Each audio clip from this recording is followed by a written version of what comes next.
Going to talk about the best decision of my life which actually changed my life other than watching like self help videos बैठे रहना और कभी change ही ना कर पाना। इस एक डिसीजन ने मेरी ज़िंदगी बदल दी। और अगर तुमने इस वीडियो को पूरा देखा, क्योंकि पूरी बात तभी समझ में आती है जब आप समय देते हैं, ये तुम्हारी भी बदल देगी।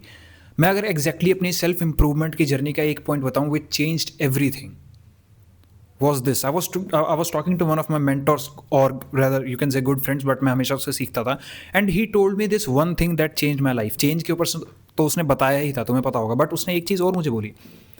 श्रेयांक, पता है why you are facing all these issues? क्योंकि deep inside you are insecure about your being.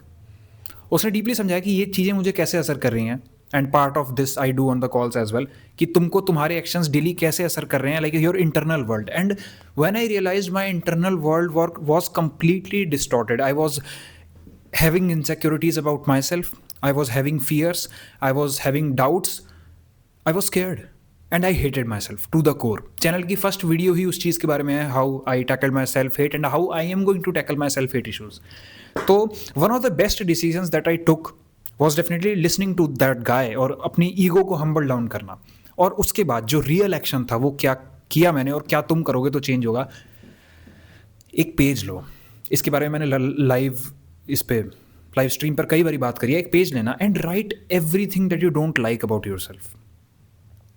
मुश्किल है, लिखो जो तुम होना चाहते थे वर्सेस जो तुम हो। यू डोंट लाइक योरसेल्फ और तुम्हारे अंदर इनसिक्योरिटीज हैं, right, each one of them. और मैंने अपनी सारी लिखी थी कि बॉस,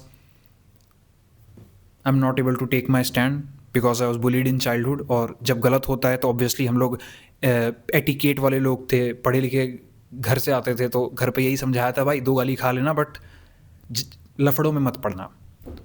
वो मैं भले ही आज ही बिलीव करता हूँ, बट अंतर है, आज जब कोई 2 गाली देता है तो मैं इसलिए लफड़े में नहीं पड़ता बिकॉज ठीक है यार पागल होगा क्या दिक्कत है, लेकिन तब इसलिए नहीं पड़ता था कि केओस हो जाएगा।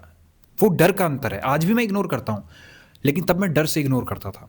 And when you are operated by fear, वो अंदरूनी रूप से तुम्हें खाने लग जाता है। मुझे बहुत खाया, और वही फिर लाइफ में मैनिफेस्ट भी होने लग गया इवेंचुअली। लाइक ऐसा लगता था कि हमेशा कहीं ना कहीं लड़ाई हो जाएगी, ये हो जाएगा, वो हो जाएगा, वो हो गया। छोटी छोटी बातों पे अपना स्टैंड ना ले पाना, कहीं केओस हो चुका है तो दब जाना बेसिकली। क्योंकि भाई आप अगर, और ये बड़ी एक वियर्ड बात है यार, इम्पैथ लोगों के साथ या कह लो शरीफ लोगों के साथ, या तुम एक नॉर्मल घर से आते हो, कि जो इंसान कंप्लीटली करप्ट है, कंप्लीटली ईविल पीपल तुम देखते हो, वो रियलिटी में जीते जा रहे हैं, और तुम महान हो, तुम्हें घर से शिक्षा मिली है, तुम्हें संस्कार है, तुम पूजा भी करते हो, तो तुम परेशान हो। तुम सोचते हो कई बार, भगवान से पूछते हो यार ये कैसी चीज़ है, like why these people winning and why I am losing despite of all the ethics in the world. I am moral, फिर भी मेरे को लोग पीट देते हैं, चाहे बजा देते हैं, चाहे मुझे ताने मार देते हैं, why all this is happening. तो मैंने लिखा कि okay, I don't like this about my self, मैं अपने लिए स्टैंड लेना चाहता हूँ। और क्या लिखा, maybe I hate my addictions as well. मुझे अपने आप से घिन आती है जब मैं बार बार वो गेम्स खेलता हूँ। I was running my life in games, online games, and specially like internet also, internet addiction, the good and the bad stuff. Good stuff as in भाई बैठे हैं, नॉलेज ही गेन करे जा रहे हैं, 10 टिप्स टू सक्सेस वाली videos देख रहे हैं, but real change is not happening. और वो डीप इनसाइड मुझको पता है, तो जब वो पता लग रहा है ना, वो मेरी इनसिक्योरिटी में बना। Then the bad stuff obviously adult videos हो गई, stopped watching all of them many years ago. But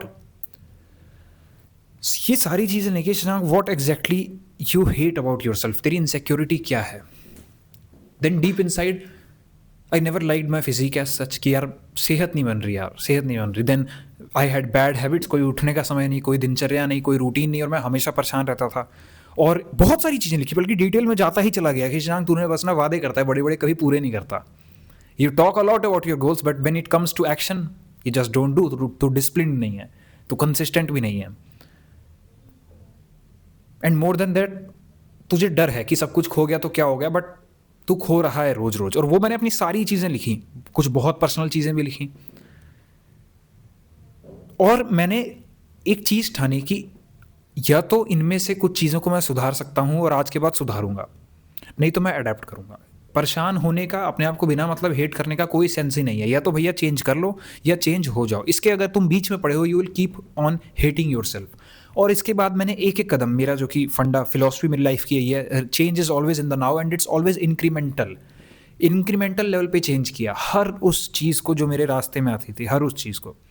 मैं पढ़ नहीं पाता था यार, मुझे लगता था भाई मैं तो स्टडी समय फेल होते जा रहा हूँ, पढ़ ही नहीं पा रहा, 0 आज तक आ चुका था। Then I started to study as well. 10 minute से शुरू किया, तुम लोग जानते हो वो कहानी. I started to actually work on those insecurity, और मैंने अपना पीस भी मेक कर लिया कि इनमें से एक्चुअली क्या है Shashank. Let's get humble for real. क्या तू चेंज नहीं कर सकता?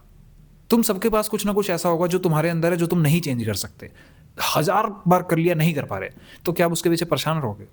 यार और चीज़ें हैं चेंज करने की. तो मैंने बेशक वो भी लिखी कि क्या मैं चेंज नहीं कर सकता अपने अंदर, क्या not worthy of my time है, और वो मेरी ही इनसिक्योरिटी है. तो उस चीज़ के बारे में इनसिक्योर फील करना बंद किया पहले. देन जिन चीज़ों के बारे में मुझे चेंज करना था, इंक्रीमेंटल स्टेप्स उठाए. मुझे आज तक याद है, I was scared to take my stand in any way whatsoever. मेरे को याद है आज भी वो पहला दिन जब मैंने पहली बार अपने लिए एक आवाज़ उठाई थी, और मतलब बेसिक चीज़ों में ही, like people use to kind of dominate, और मैं नहीं बोल पाता था या कुछ भी, अकेले रहता था, अकेले रूम में आके फिर लिख रहे हैं, फिर परेशान हो रहे हैं, सब कर रहे हैं. तो आई रिमेंबर एक बार मैं अपने कॉलेज जा रहा था, अगेन 3 टायर कॉलेज. मैं यमुनानगर रेलवे, मैं लखनऊ से यमुनानगर आया था, और मैं स्टेशन पर उतरा, और वहाँ से ना बस चलती थी कॉलेज की. तो मैं हॉस्टल में रहता था, बस चलती थी, तो सारे हॉस्टलर्स बस से आ जाते थे कॉलेज में कि भाई हम तो हॉस्टलर हैं, बस से चढ़ के आ जाते, क्योंकि एक ही दिन उनका आना है अपने होम टाउन से. मैं आया, मेरे को बस वाले ने मना कर दिया कि तू बस वाला, तूने बस के पैसे नहीं दिए. मैं कहा भाई मैं हॉस्टलर हूँ, सारे बस वाले तो आ रहे हैं, सारे हॉस्टलर्स तो आ रहे हैं बस से. वो कहने लग गया कि भाई नहीं ऐसा तो नहीं है, ऐसा तो कोई रूल नहीं है. मैं वहाँ पे खड़ा रहा भाई. मैं कहा ऐसे कैसे नहीं रूल है भाई, मैंने हॉस्टल के पैसे नहीं दिए, और हॉस्टल के पैसे बस से 3 गुने हैं, ऐसे कैसे नहीं दिए. वो बहस करने लगा, और मैं वहाँ पे खड़ा रहा. And I still remember man, मेरा कैसे दिल वहाँ पे धक धक कर रहा था. पहली बार मैंने ऐसा कुछ स्टैंड लिया था. वो बोल रहा था, मैं भी, वो तेज आवाज़ में बोल रहा था, मैं भी तेज आवाज़ में बोल रहा था. मैं कहा डायरेक्टर सर से पूछवा दूंगा, कैसे नहीं आ रहे बच्चे. हाँ तो कह रहा पूछवा दियो. मैं कहा अभी थोड़ी पूछवाऊंगा, तेरी तरह थोड़ी है जो सुबह सुबह 8 बजे जिनका काम लगता है 10 बजे आएंगे, डायरेक्टर पूछवा दूंगा, लेटर ऊपर से लिखूंगा. तब तक एक मैम थी, और obviously I was kind of rock star of the college, mimicry करता था, पीपल यूज्ड टू नो. और मैं अंदर से लाइक ऐसी पहली बार बोला है, तो अंदर से लाइक मेरे को हार्ट बीट हाई रखी थी. पर मैंने बोला, and I still remember that was the real change, like changes in the now. और मैंने किया, और मैम ने बोला कि शाम कोई बात नहीं, आ जाओ. बस में उसने, मैम ने ड्राइवर को समझाया, सी टेकिंग योर स्टैंड. और सच में टू बी ऑनेस्ट वो ही रूट था. अब मैं तुम्हें एक और एग्जांपल देता हूँ. मेरे पिताजी भिजवाते थे खाने का आइटम कुछ, यमुनानगर में ही पहले हम लोग रहते थे, पापा जॉब करते थे, तो उन्होंने वहाँ पे उनके कलीग्स थे, उनसे कभी कभार ना मिठाई भिजवा देते थे. तो वो बस में बस वाले को दे देते थे, कंडक्टर को, कि यार ये ना कॉलेज तो जा ही रहे हो, दे देना मिठाई. उसने मेरे को तो दी और बोल दिया कि यार अगली बार से मैं नहीं लाऊंगा. भाई वाह, मतलब तुम्हारी बस आ ही रही है, you just are worried to keep it there. चलो एनीवेज, मैंने अपना स्टैंड लिया, कोई दिक्कत नहीं भाई. मैंने अपने दोस्त को कहा कि जो उसी बस में आता था कि भाई सामान तो आ रहा है, सामान तो आएगा. सिमिलरली टुक स्टैंड्स मेनी टाइम्स. और अब इतनी आदत हो चुकी है कि आई डोंट टॉलरेट BS. हाँ, इग्नोरेंस भी उतनी करता हूँ, जरूरी नहीं है कि लड़ना, लेकिन मैं, अगर तुम एम्पैथ हो और तुम उस लेवल के जब सोचते हो, तो मैं तुम्हें बता सकता हूँ कि अपना स्टैंड लेना शुरू करो. बिकॉज वो भले ही स्टार्टिंग में दिल धड़केगा, और आज नहीं धड़कता है, because I know what is right and what is wrong. Even when I don't take stand, मुझे पता है कि सामने वाला बेवकूफ़ है, समझेगा ही नहीं. भाई सुअर से लड़ोगे तो सुअर तो कीचड़ में है, उसको मज़ा आएगा, तुम्हारे कपड़े गंदे होंगे, है ना. तो डिपेंड करता है तुम्हारे नॉन नेगोशिएबल्स क्या है. लेकिन ये एक डिसीजन मेरी लाइफ का बेस्ट था, नॉट ये स्टैंड लेने वाला, ये कि मैंने अपनी सारी कमियां लिखी जो जो मुझे पसंद थी, एंड आई जो मुझे पसंद नहीं थी, and I started to work on them actively. एक छोटा छोटा स्टेप, और नहीं हो पाता था यार, नहीं हो पाता था, वो किया है लाइक ग्राउंड में उतर के. So this change my life, and this will change your life as well. और अगर लाइफ के इशूज़ में स्टक हो यार, मत रहो. लाइफ इज़ प्रेशियस, समय बर्बाद हो जाएगा, मेंटल एनर्जी भी चली जाएगी. कॉल्स पे लोग आते हैं, एंग्जाइटी में, लूप्स में. अगर तुम लूप्स में रन अराउंड कर रहे हो, talk to someone who actually change. मैं एक्जैक्टली तुम्हारी तरह था, and I do care about you. So many people can not be wrong. एक बार लिंक नीचे जाकर देखो, तुम्हारा चेंज कब आएगा. Let's be real. चेंज करना है हमें, getting it. Time to change your life. नीचे लिंक पिंड है, आओ बात करते हैं. Let's change your life. Thank you.